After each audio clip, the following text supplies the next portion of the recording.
The mop pads on your Dreame L10S Ultra stay dry? Then watch this video. Possible causes on the robot side. Premise: the station is working perfectly so far. Here are some ways to support my channel if you like the stuff I am doing. Everything was bought with my own money. No sponsoring or paid wannabe testing. Thank you. One possible point of failure is the pumps installed. There are 2 pumps installed in the robot itself. The larger one is used to fill the robot's internal tank with water. Fortunately, you can also find technical data for this pump on the internet, because unfortunately this pump is not so easy to find cheaply, but more on that later. The second, smaller pump, is used to moisten the pads and pump out the internal tank. You can also find corresponding technical data for this pump, but it is also very easy to obtain on the usual trading platforms. To remove the pumps, you obviously have to take the robot apart. I'll show you how to do that now.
Now that we've come this far, I'll show you what I think is the best way to remove the internal tank, including the pumps.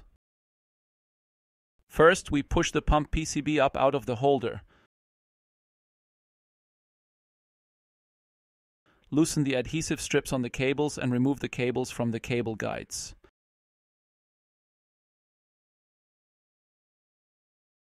Then we disconnect the plugs. All plugs can be disconnected straight away. The pump plugs are a bit more difficult to remove, but at least the plugs to the main board and the Hall effect sensor should be removed.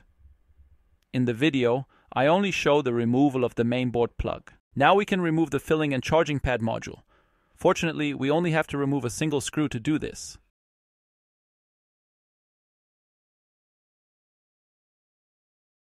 After we have done that, we can loosen the 2 screws on the water tank.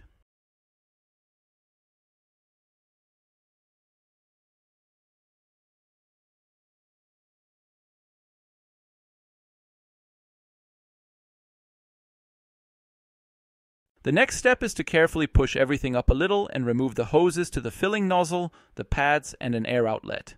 Please be careful and avoid tipping it sideways as much as possible. This caused me to break off a bracket on which the water tank rests.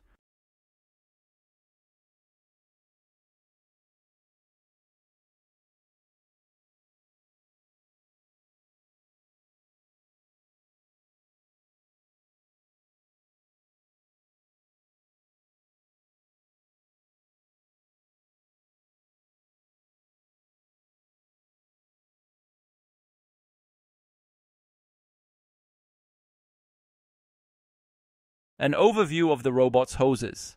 The hoses should be checked for dirt or blockages if necessary. On my device, there were slight deposits in the hose for the air outlet.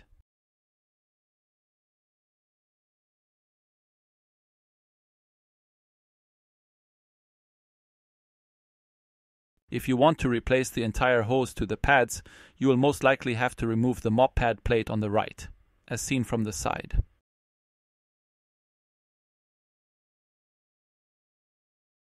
Removing the pumps from the internal tank is an easy task.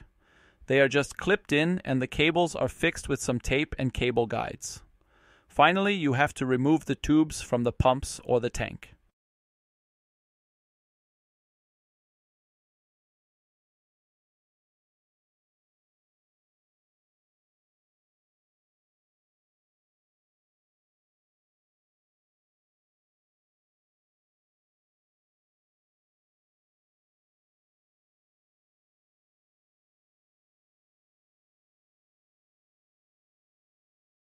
We open the larger pump by loosening the 4 screws.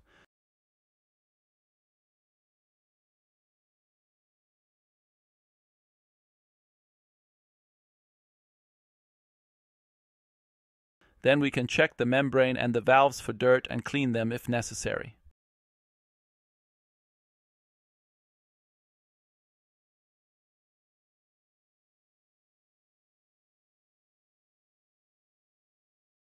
The smaller pump is more difficult to open. The housing is held together by retaining brackets that only have a small point of contact to push them away from the housing. I didn't have a suitable tool at hand at the time of the video. I removed a bracket with a little more force and slightly damaged the housing. Since I don't currently have a spare pump, I stopped at this point. However, it is possible to open it. A membrane should also be installed internally here.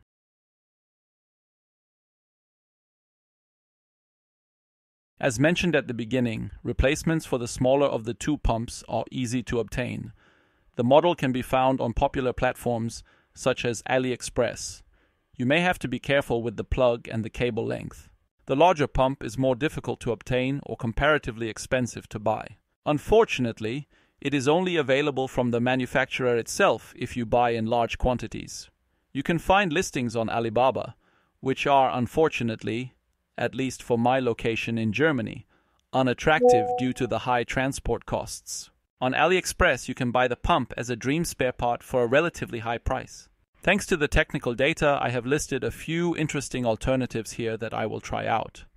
However, they differ in some ways in terms of the flow rate and their dimensions. So far so good. I hope the video is helpful. Thanks for watching and see you next time. Bye.